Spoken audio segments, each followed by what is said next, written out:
Back today, we have the Klingon Pop Warrior JenBom. How are you doing this evening? Hi, Aaron. I'm good. How are you? I'm doing great. We had you back on way back with episode 2, I know. and now this is going to be episode, if the scheduling goes correctly, 70. So this is a very happy reunion. Well, and I mean, I feel like, small potatoes now. You're got John Billingsley and Nana and You, like you just are by me no over in my corner of the internet singing pop songs in Klingon.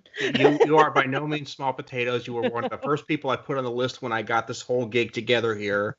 You were beaten out only by Jerry Bennett, who was at my wedding. So, I mean, Fair enough. okay.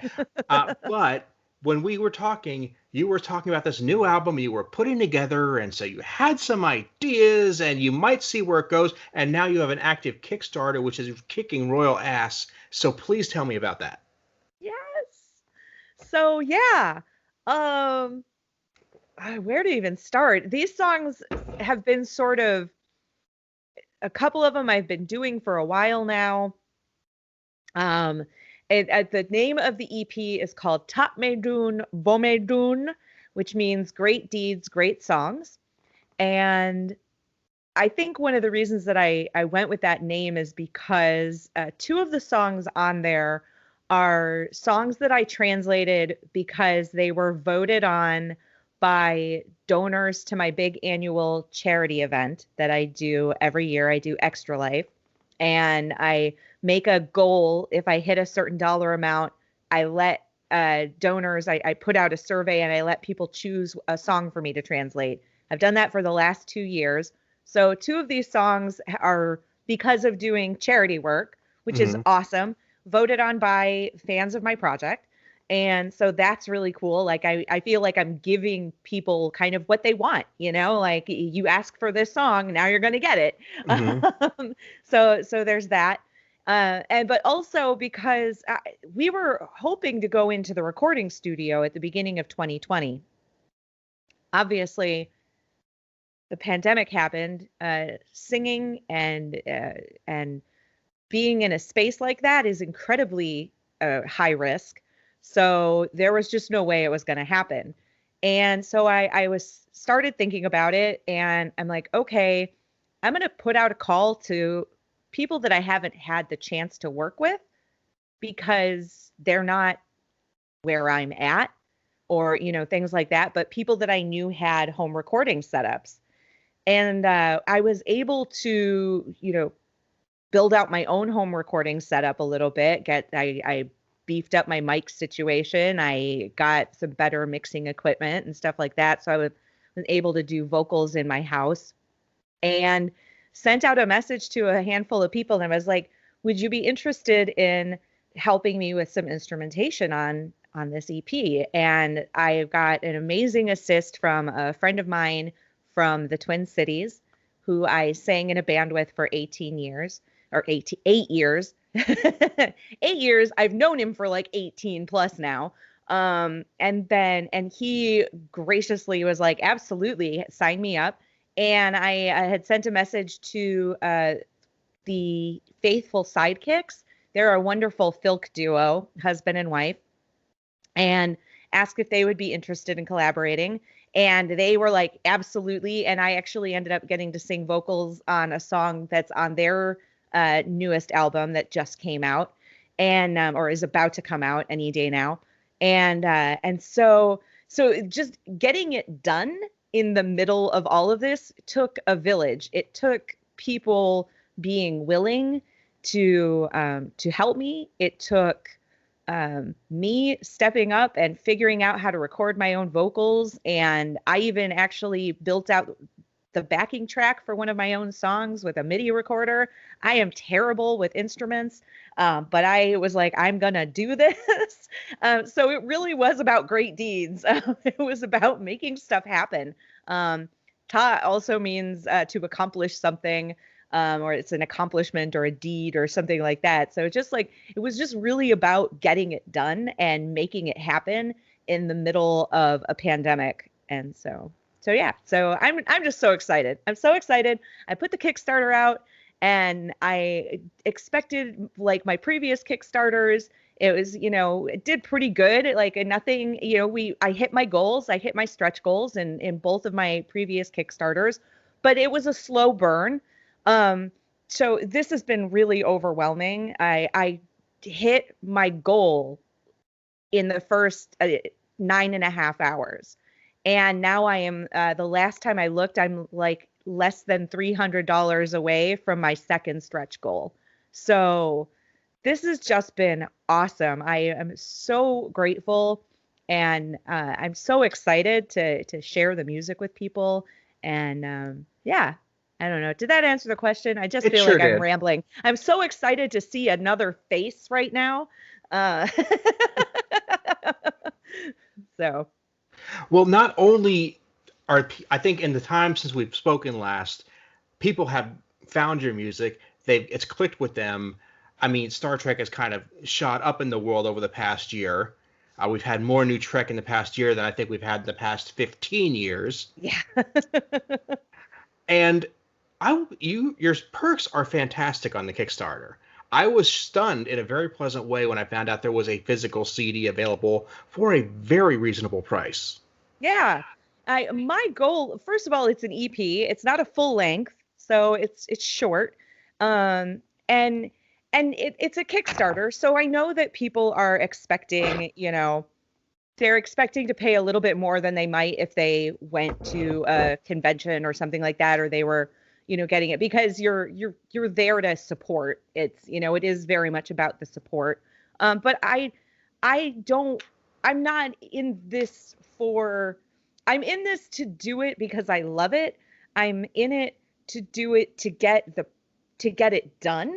I am not in this to have $1 million Kickstarter. I'm not in this to that's not why I do what I do. I do it because I think it's really fun and funny, and I get a kick out of it. And I just want people to join me in that. So it is important. Like, I mean, I had a $100 level that got you a producer credit on the EP. Most people, if they're doing a producer credit on something, they want like $500. I'm like, Mm-hmm. I don't know. Like, so yeah, I mean, my goal is to just get it out there. And I because I didn't have studio overhead, my sound guy is really good. I have a very good sound engineer, and I pay him. I'm paying him very well for what he's doing for me. But because I didn't have to go into a recording studio and into his studio, I mean, like, that honestly saved me thousands of dollars. Easily. So that alone, which we also, over the years, with my last EP, we did all of all the recording was done kind of ad hoc in a rehearsal space. And my guitar player that I've worked with over the years at conventions and stuff, Joe, he's a great sound engineer in his own right. So he did like all of it. He's like, we're going to make this work. And we did. But that was like a lot of work. And so this time around, he was like, I don't really want to do all of that work. And I was like, I don't blame you. We'll hire somebody to do the mixing and mastering. Like, that's fine. So yeah, the goal is to get people some fun things, and just get the music out there. It's, for me, this is really about kind of kicking things up a notch. I've never done Spotify because I can't afford the rights to get on streaming services. Just it's not cheap, and it required a lot of the custom licensing work to get that. I've been skating by on mechanical licensing for the last 2 EPs. Technically, those are for just straight covers, but what I'm doing is considered translation. And that can be considered derivative. So I have to be really respectful of where I put my music and how I put it out there. And so I'm if I can hit that goal, I'm going to be able to afford to get my stuff out on Spotify. I'm going to be able to go through the custom licensing process which is not trivial. I'm going to have to do a lot of documentation of my lyrics and the translations and the back translations and stuff like that, I'm probably going to want to have a copyright. I may want to get a copyright lawyer to just like look everything over once it's done, just to make sure that I'm doing it right, because I want to keep doing this for as long as people want me to do it, and as long as I have fun. And that's really the absolute best reason to do it. I am not the person to even begin to talk about the copyright aspect of it, because I'm sure you've had that conversation many times over. Yeah. But the fact that you can do it and still have fun with it blows my mind. Yeah. Yeah. And that's the important part. I mean, I'm a fan creator at the end of the day. This isn't my day job. I want to have a good time and I want to have fun doing it. And so yeah. But I also, I've kind of, in a lot of ways, I've kind of peaked. Like I've kind of gone I feel like I've hit a little bit of a ceiling with doing as much as I can do without being on something like Spotify or without the ability to put my music on streaming services. So yeah, it's been really hard for me to get conventions to take me seriously. And I don't know, I haven't been able to figure out why that is. But I'm like, damn it, like I'm here, like I'm doing this great thing, like please listen to me. I might be able to offer some insight there, and I would say that you first really started to scratch the surface of the fandom right when all the conventions were packing it in from the pandemic. Yeah, it was the absolute worst timing in that particular regard. I think if conventions were opening right now, you would have a much better time doing that. And when theoretically, if this were to happen this time next year when things are looking up, I don't think you're going to have that same resistance you're going to have now. Yeah. I mean, I've kind of resisted. I've talked to, I don't know. It's all so weird. Like you want to put yourself out there, and I want to like dive in and jump into the pool. But I'm also always like, I want to be respectful. I want to be respectful of CBS and I want to be respectful of the original songholders. So I've always kind of felt like I've ridden this really fine line. And I don't want to make anybody angry. I just want to sing my silly songs and do right by the people who helped me do it. I don't, those are all things that are really important to me. And so I get frustrated at projects that shall not be named, that didn't go into crowdfunding with good faith and with true fan intentions. And so yeah, I just, because it makes it harder at the end of the day. So I'm kind of, I'm just over here plugging away, doing my thing. And, I'm just going to keep at it. Yeah. And I mean, I will not name names either, but I could think of several projects that either were launched publicly and people put their hands out, or they went to a Kickstarter and, like you said, in bad faith. And it seems like, a lot of people will say, well, it's just a quick Kickstarter. It's just a fan project. You don't realize how that can backfire to somebody who actually wants to do something long-term with it, whether they're officially attached to the property or whether they're an ancillary person who's trying to play nice, like yourself. Right. Yeah, like I'm just over here, singing my silly songs and but I have to be now even doubly aware of what I'm doing, because of potential lawsuits and all kinds of stuff like that. And I don't want to get into No. I'm just over here singing my songs. And all I want is enough. My goal is to make enough to keep doing it. I don't want to have to stop because I'm no, I can't go into a recording studio ever again because I've just, I just lost my house. That's it's not what's going to happen here. So. Yeah. Okay. Well, with that in mind, is there a non-Klingon related project that you'd be working on with the streaming angle? Yeah, kind of. So yeah, I've been streaming on Twitch, which is really fun. So I Mm-hmm. started streaming on Twitch in 2015, once a year for a charity event.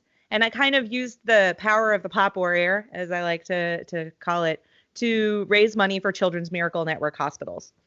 And at the time, I found out I was going to be an aunt for the very first time, and a whole bunch of people in my world were finding out they were pregnant, and I was like, no kids for me, but good for you. But also like I wanted to be able to do something kind of to honor my impending niece. I also had broken my ankle. So I was not able to go like jog a marathon into anybody's name. But I had been, while I was laid up with that, I was gaming a lot. And so I was able to take all of that gaming that I'd done and I'm like, I'm going to do Extra Life. I'm going to raise money for charity doing a 24-hour live stream. That's awesome. So I've been doing that, but I'm doing it again, 2021. This is my 7th year now. And so because I'd been doing that, every year it got a little bit bigger. My stream would get, like it would be a little bit more fun and a little bit crazier and stuff like that. And I do things like a hot wing challenge. Well, I'm vegetarian, but so I was eating chicken nuggets, fake chicken nuggets, covered in hot sauce. So I did like a hot sauce challenge, and I've done like a crazy jelly bean challenge and drank a whole bunch of really weird sodas and stuff like that.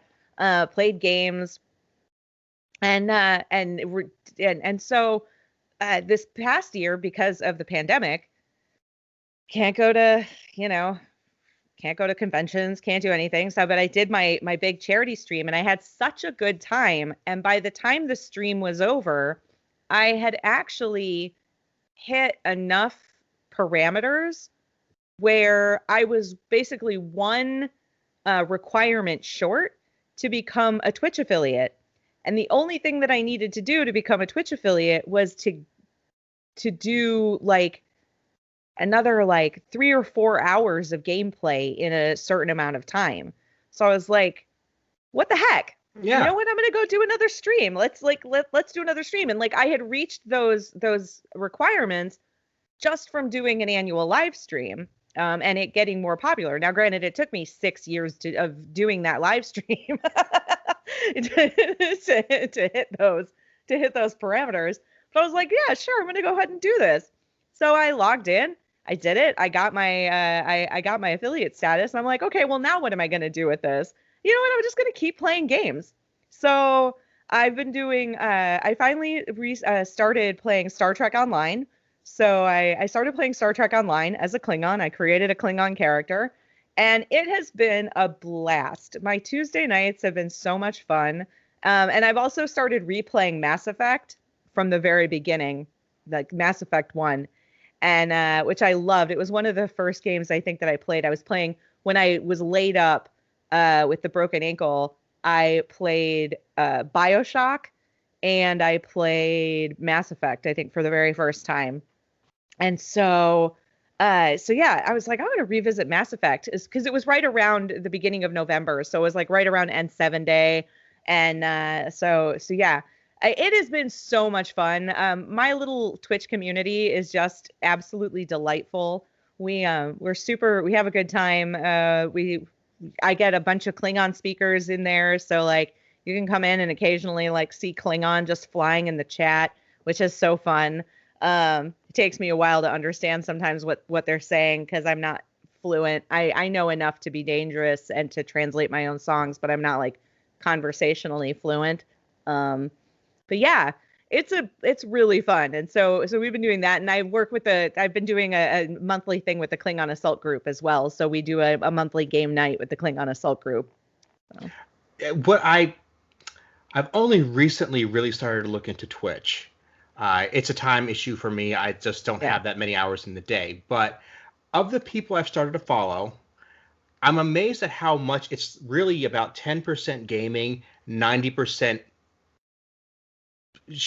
party hosting. I mean, you're just basically corralling a bunch of people into a chat for hours at a time, and Yeah. you're doing this while you're. I mean, that's, and I did not get that for the longest time.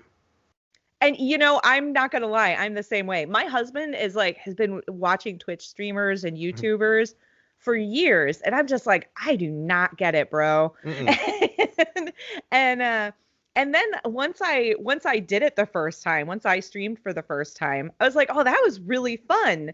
And but I still I really didn't get it. As I've streamed more every year and gotten a little bit more involved, it really is about the person behind that you're watching. Like, Mhm. the game is sort of tertiary. Now, you definitely do get streamers who are like, they're in it, they might have a specific task that they're doing. They might be a speed runner where they might be, they might have some kind of like in-game goal, like stuff like that. You definitely get that. I mean, for me, with Mass Effect, I'm trying to go full renegade with I'm a female shepherd. I'm a femme shep. I'm trying to go full renegade, and I'm trying really hard to romance Liara Tassoni. So like, I have these in-game goals that are happening, and that we're like trying to do, and then eventually I'm trying to romance Garrus, because Garrus Vicarian is like my dude. Um but but like, it's more like a soap opera that we're all like, my chat, and if we laugh at how bad I am at things regularly. I have just no, I drive a frickin' Mako like a drunk. And so it becomes really fun. Like, I get to share like how bad I am at things with other people. And we get to laugh at that, and I get to laugh about it with people who are watching. And yeah, it also makes the game more fun. Um, I'm also guessing you throw a hell of a party in person. Maybe, I don't Well, know. I think I do all right. if Sure. you can do a Twitch stream, you can throw a party. Oh, I do. I should say did throw a couple parties for the Klingons and the Klingon Assault Group at Starbase Indy, and yeah, we had a good time. Mary Chieffo came and hung out. Dr. Aaron came and hung out. So. Nice. So, okay, I don't think we've talked about this, but are you by any chance a fan of Mystery Science Theater 3000? I have been. I have. Okay. Yes. How far back does your fandom go? I mean, I wouldn't say that I'm like super duper hardcore about it, but I mean, I watched it in the 90s when it was on Comedy Central. All right, that's what I'm asking. Okay. Yeah. When I first, like I said, I didn't get Twitch for the longest time because I'm like, why do I want to sit here and watch you play a video game? That to me seemed like the most boring way to spend an evening. And then I sat down and watched it, and I thought back to this time between season 6 and 7, between 7 and 8 of when they moved from Comedy Central to Sci-Fi. Mm-hmm. Sci-Fi put on this special event where they called it MST3K the Home Game, where they would put on the show or an old movie without the puppets because the puppets weren't made yet. Right. And they would have an IRC chat room, which I'm dating myself just by knowing what that is. Yes. Oh, you know what? I found out recently that the government still uses IRC. So, I might on occasion have access to it, but that's a different story for a different day. Yeah, and people would sit in this chat room, and the best comments would make it into captions on the screen. And then I realized that was an analog version of what Twitch is now. Oh, absolutely. Like, your viewers become your peanut gallery. Uh-huh. But they also become like your champion too. They'll be sitting there like, you can do it. And I'm just like trying to snipe something or trying to, make it there. I played this beautiful game. I finished it. It was actually the game that I had been playing on Saturday mornings at the beginning when I first started. I was playing this game called Gris. Gris, Gris. It's Spanish. It means gray, and it's this game. Oh my God! It follows this character, this woman. And what you find out is you're basically taking a journey through her process. You're helping her process her grief. So when you start the game, you kind of start in this like desert wasteland. And as she moves through the stages of grief, the landscapes become more lush, and it is absolutely beautiful and absolutely heartbreaking. And I have me finishing the game. I think I actually did a highlight of it because it was one of my first streams after my Extra Life Day. It was like my first or second stream after Extra Life Day, and it also happened right after the election.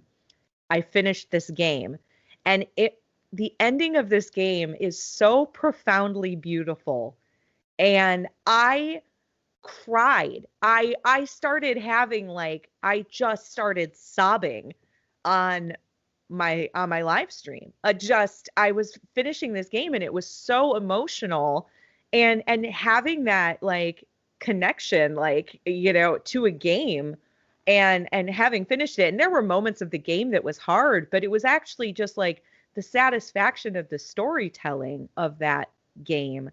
It was heartbreaking and beautiful, and it's just really spoke to me, especially in that moment post like that Saturday after the election. You know, that just so much was going on and so much was happening, and so yeah, it was like I finished that game, and like 10 minutes later, and maybe not even an hour later, was when the AP basically called the election for Biden, and I was just a wreck. I was a wreck. But you kind of having that like emotional outlet, and I'm a performer.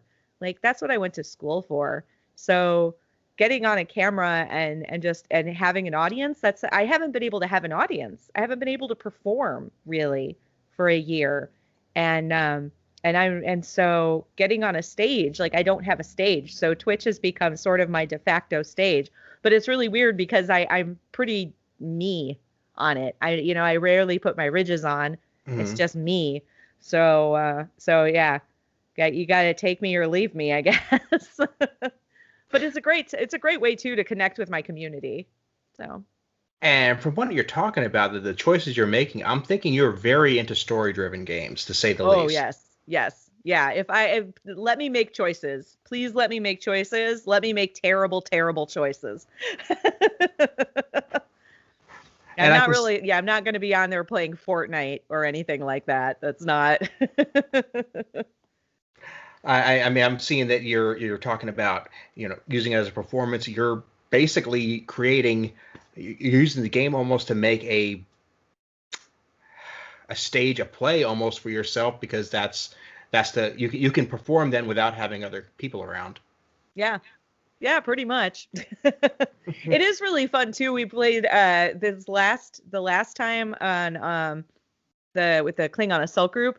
We played Phasmophobia, which is like it's basically like a ghost hunter game, but it's designed. You can do it in virtual reality, or you can do it on a computer or whatever.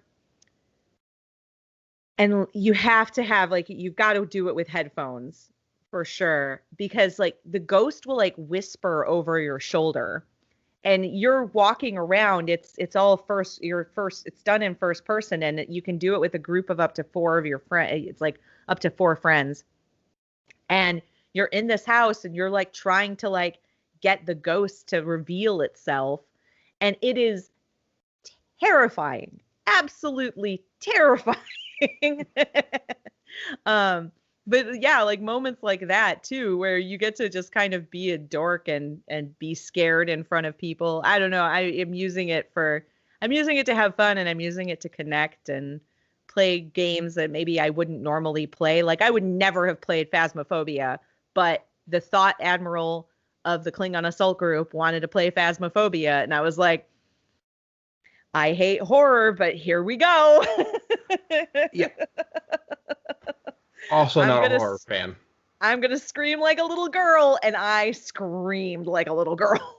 Like, well. It's probably more fun watching you do that than anything else. I don't know. I hope people enjoyed it, because for 15 minutes it's really boring, but then there's like because you're all walking around the house and you're just like putting stuff down and it's like ho hum, and then all of a sudden there's like 3 to 5 minutes of just absolute insanity where ghosts are like chasing you and you're running and you're trying to get away from it, and yeah, that game is special. See, I'm the kind of person, I do like story-driven games, but in the last few years, I've had a hard time getting away from the pick-up-and-play games, stuff that you can do start to finish in 10 minutes, because that is just where my brain is right now. I don't like when stuff is too open world. Mm-hmm. Like, I appreciate what they're trying to accomplish with, like, open world games, but I like to have my path very clear. Like, I like things to be fairly linear. I don't want it to I don't like if I end up getting so like off the side quest that I forgot what the whole fucking point of the game was. Like, I don't want to be out picking flowers for 5 hours just to make a potion. That's not fun for me. Like, get me through the story, let me kill things. That's my So when a game is said to be on the rails, that to you is not a bad thing. Yeah, no. I'm like, please take me on the journey. Take me on the journey that you want me to go on. You know, like if I can make a few choices along the way, like one of the things that I like about Mass Effect is like the story's the same. You're going to get to the end of the story, but you may romance a different character, or you may kill somebody, and killing that person will have some kind of effect later on down the line. But the story is still, you're still going down the same path overall. Like, I don't want to get lost in an open world. That I hate sandbox games. I don't understand sandbox games. My husband loves Minecraft, stuff like Minecraft and Space Engineers and Kerbal Space, like stuff like that. And I'm like, I can't, like, give me a story. Give me a story. Minecraft, I'm too old. I came to that conclusion. It's new enough that it should have good graphics, but the graphics look like Legos on purpose, and that bothers me for some reason. And they're supposed to. Like, it's basically online Lego, which that's awesome and fine. And if you like Lego, and I have friends who love Lego, and like, knock yourselves out. That's not my jam. Like, right behind me, there are 2 bins this big filled with actual Legos. Yeah. I don't need them on my TV. Right. We're just like old people, just like railing. We're like, Lego is the superior to your Minecraft. You know what? I think Minecraft is awesome. And I think it's like, for what it does like, there's amazing communities around it. Mm-hmm. Like, I actually worked the children's, the Lurie Children's Hospital table for Extra Life at a giant Minecraft convention. It was some of the most fun I've ever had, not having any idea who the people on the stages were. It was like a whole bunch of YouTubers. I'm like, Minecraft YouTubers. I'm like, I don't know who any of these people are. I'm just going to stand over here and raise money for my charity. Like, but it is awesome that everybody here is having a good time. Like, well, it is. And you're getting a chance to get the word out, and that is valuable too. Right. Yep. I love gaming. I'm so excited that I have this like thing that's like, doing this means that I am playing games. Like, I get to do my Klingon thing, and I get to still play video games. Mm-hmm. And like, because there were years with Extra Life where Extra Life was literally like the one day a year that I had the time to actually play video games. Mm-hmm. And now it's like, I have a schedule, and I'm playing this game tonight. And like, it's really satisfying to be like, oh, I'm totally going to get to play Star Trek Online tonight. Yes. Like, I'm playing Mass Effect on Saturday morning. Awesome. Like, and people are expecting me to be there, so I'm going to be there. It's like accountability too. I want to get you like 3 or 4 hours into a stream when you get punchy, and then have you try to play Night Trap. Oh, no, I don't know what that is. Okay. Night Trap, it was originally a game on the Sega CD. which was eventually re-released on Steam not too long ago. Sega CD. That's like going back. My Uh-huh. brothers had a Sega, had a Genesis and a Sega CD. I loved Third World War on the Sega CD. Ugh, never won. Always created nuclear holocaust. Always.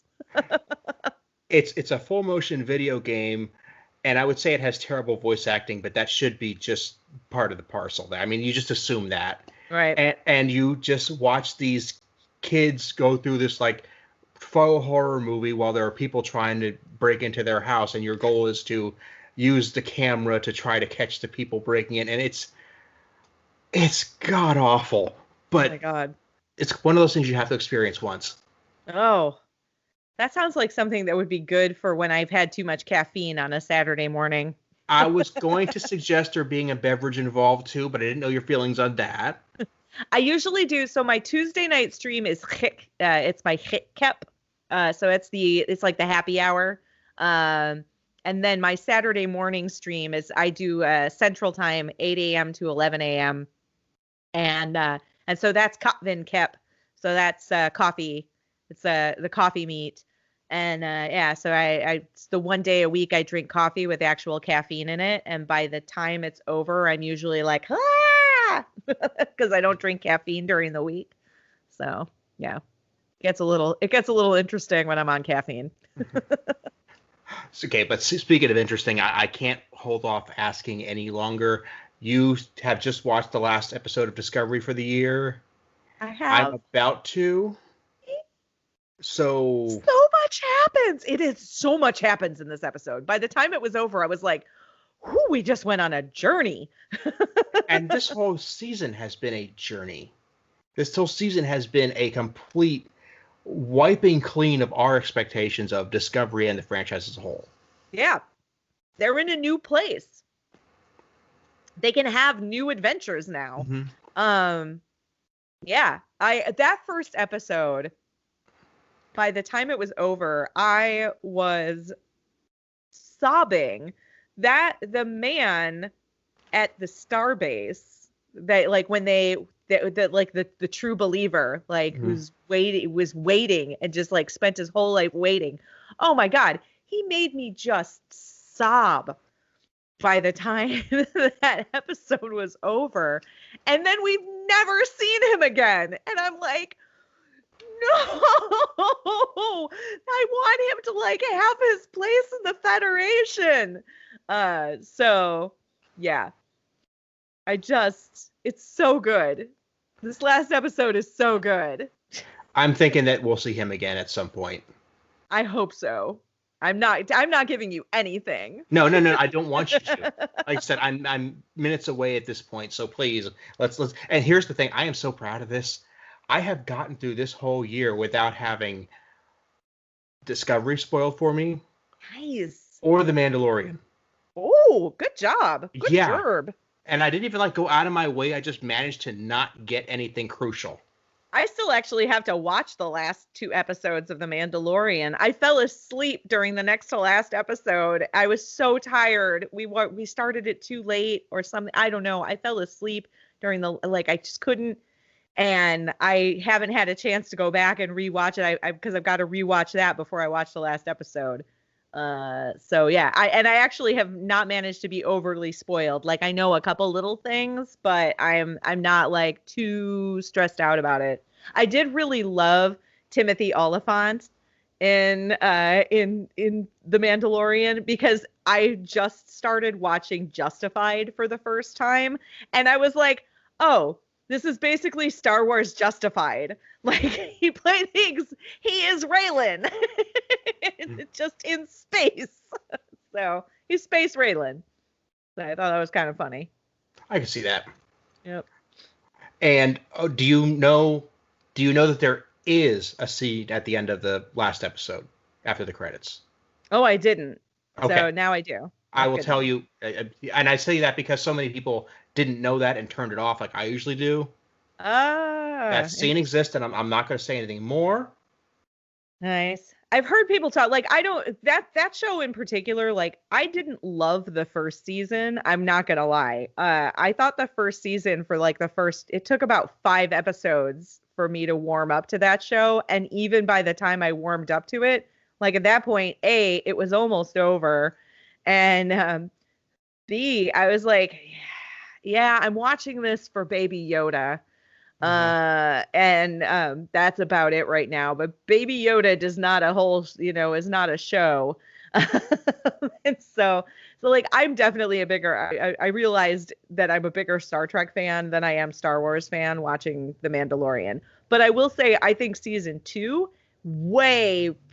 just for me season 2 was just a lot better. It really hit a lot faster. I felt like the first season was way too slow of a burn. Mm-hmm. And so I was getting bored. But now I'm like, okay, take me on your journey, Pedro Pascal. Like, let's go. So.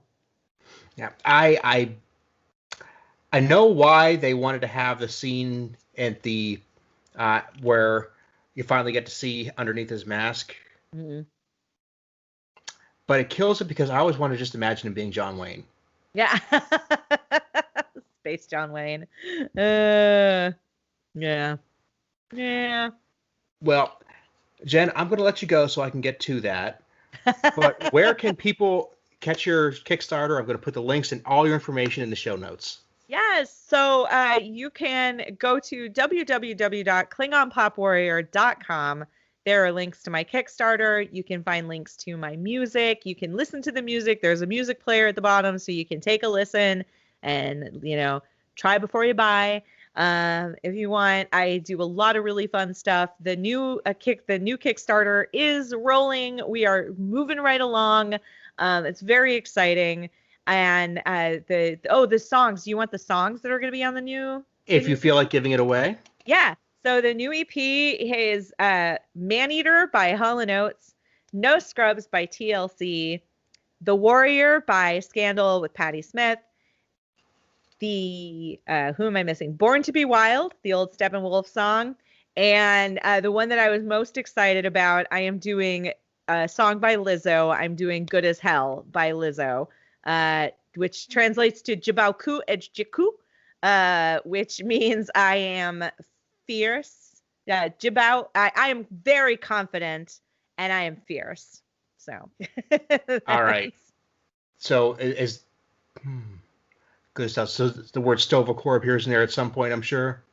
No, but I do talk about killing my captain and taking control of his ship. That's how we boss up and change our lives. Gotcha. So. Gotcha. Well, I'm going to make sure all that gets in there. And when this episode comes out, it should just be a few days from now. So people listening to it right away can have plenty of time to hit that Kickstarter while there's a chance to get in on it. Yay! Ding! Please come join the Pop Warrior Army. We have fun.